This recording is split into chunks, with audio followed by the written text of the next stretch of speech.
You're walking on eggshells in every relationship. One sideways glance, one delayed text, one cancelled plan, and suddenly you're spiraling, convinced they're done with you. You call it being sensitive. I call it rejection sensitivity dysphoria, and it's quietly destroying every meaningful connection you have.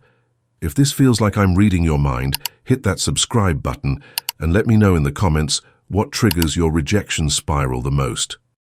I read every single comment, and your story might be exactly what someone else needs to hear today. Listen to me carefully. That constant fear of being abandoned isn't protecting you from pain, it's creating it. Every time you scan their face for disapproval, every time you overanalyze their tone, every time you apologize for existing, you're not preventing rejection, you're manufacturing it. Here's what's really happening. Your nervous system learned early that rejection equals danger. Maybe a parent withdrew love when you disappointed them. Maybe you were the kid who got picked last, excluded, forgotten. Your brain built a security system around that wound, hypervigilance disguised as care. But that system is broken now.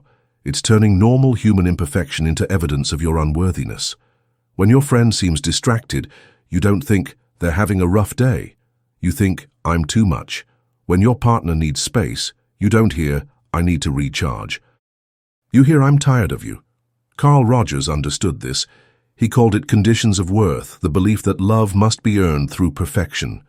You learned that being flawed equals being abandoned, so you became a detective of disapproval, searching for clues that the people you love are preparing to leave. Stop. Breathe with me for a second. What if I told you that your rejection sensitivity isn't proof that you're broken? What if it's proof that you care deeply, that you're capable of profound connection, but you've been using the wrong map to navigate relationships? John Bowlby's attachment research shows us something beautiful. Our need for connection isn't weakness, it's human. But when that need gets twisted by fear, it becomes self-sabotage. You push people away by clinging too tight. You create the rejection you're trying to avoid. Here's the truth they won't tell you. Rejection sensitivity dysphoria isn't about other people rejecting you. It's about you rejecting yourself first.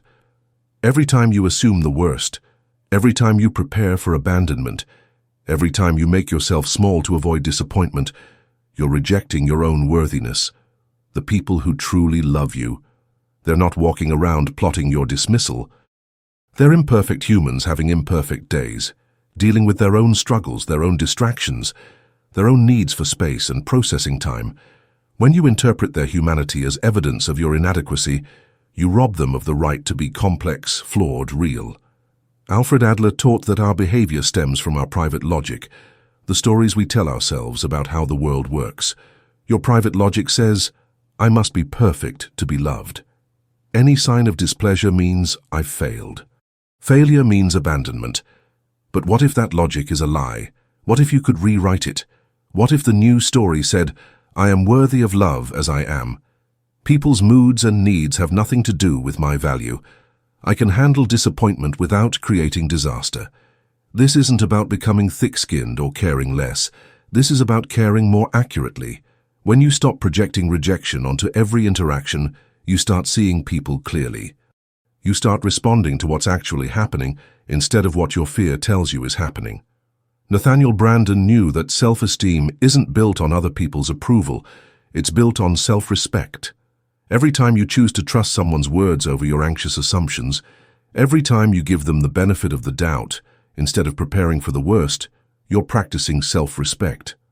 You're saying, I refuse to torture myself with scenarios that haven't happened. I refuse to punish people for crimes they haven't committed. I choose to show up as someone worthy of the love I'm asking for. The relationships you're afraid of losing, the ones worth keeping will survive your imperfection. The ones that can't handle your humanity were never meant for you anyway. Stop trying to earn love through perfection. Start offering love through presence, yours and theirs. Your rejection sensitivity isn't a character flaw. It's a protection mechanism that's outlived its purpose. Thank it for trying to keep you safe, then choose something braver.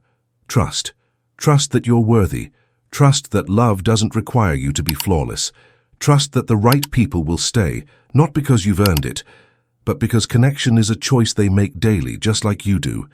You don't need to be chosen by everyone to matter to someone. You don't need perfect relationships to experience real love. You just need to stop rejecting yourself long enough to let others love you as you are. But let's get practical for a moment. How do you actually do this? How do you rewire a nervous system that's been on high alert for years? First, start noticing your rejection stories before they become your reality. When someone's energy feels off, pause. Ask yourself, am I responding to what's happening or what I'm afraid might happen? Most of the time, you're fighting ghosts. Second, practice radical acceptance of other people's complexity. Your partner isn't thinking about you every second of every day.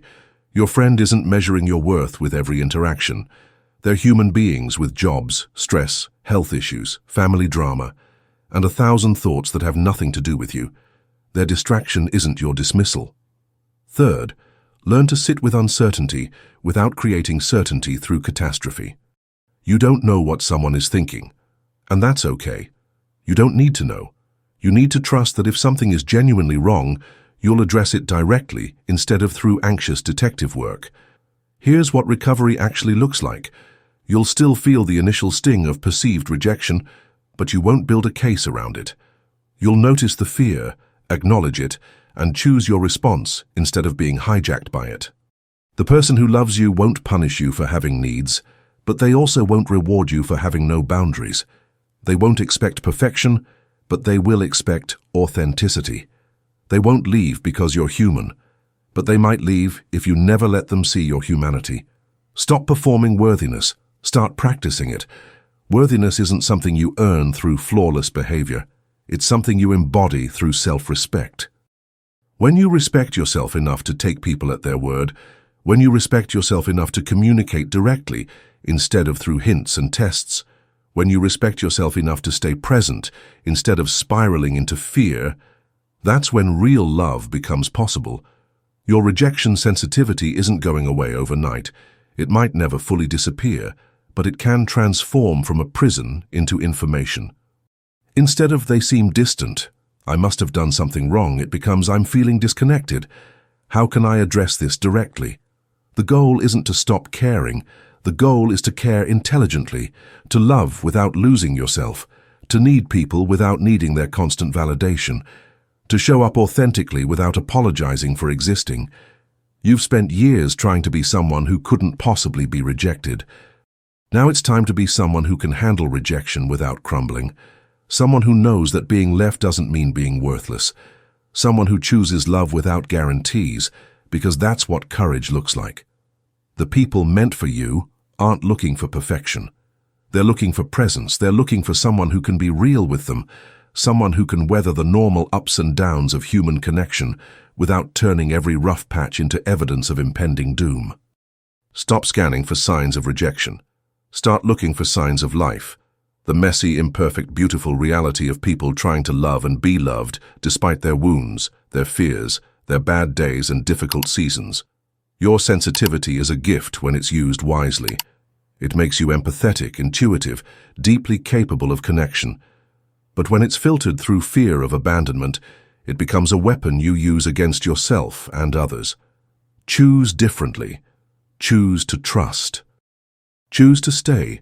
Choose to love without armor, to care without conditions, to show up without guarantees. That's not naivety. That's courage. And courage, not perfection, is what creates the love you're actually looking for.